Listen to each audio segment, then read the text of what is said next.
ஆவியானவரே உம்மை நாங்கள் வரவேற்கிறோம் அப்பா. சங்கீதம் 55:22.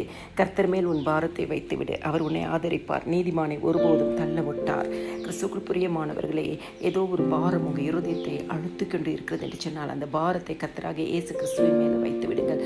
ஒருவேளை வியாதி நிமித்தமாய் ஒரு பாரம் நம்ம இருதயத்தை அழுத்தலாம், கடன் நிமித்தமாய் ஒரு பாரம் நம்ம இருதயத்தை அழுத்தலாம், பிள்ளைகள் நிமித்தமாய் ஒரு பாரம் நம் இருதயத்தை அழுத்தலாம், அல்லது உறவின் நிமித்தமாய் வேதனைகள், பாடுகள், கண்ணீர்கள், போராட்டங்கள், சமாதான குறைவுகள், நிந்தைகள், அவமானங்கள் நம்மளுடைய இருதயத்தை பாரத்தினால நிரப்பலாம். இப்படி எத்தனையோ விதமான பாரங்கள் நம்ம இருதயத்தில் நிரப்பப்படுமாயின் அந்த பாரத்தை நீங்கள் ஆண்டவராக இயேசு கிறிஸ்துவின் மேல் வைத்து விடுங்கள். கர்த்தர் உங்களை ஆதரிப்பார். அந்த எல்லா பிரச்சனைகளையும் மாற்றி உங்களை ஆதரிக்கிற தேவன், ஆதரவு தருகிற தேவன், நீதிமானை ஒருபோதும் தள்ள ஒட்டார். உங்களை ஒரு நாள் தள்ள ஒட்டாதபடிக்கு சூழ்நிலைகளை உங்களுக்கு சாதகமாய் மாற்றி உங்களை ஆசீர்வதிப்பார். ஆமேன்.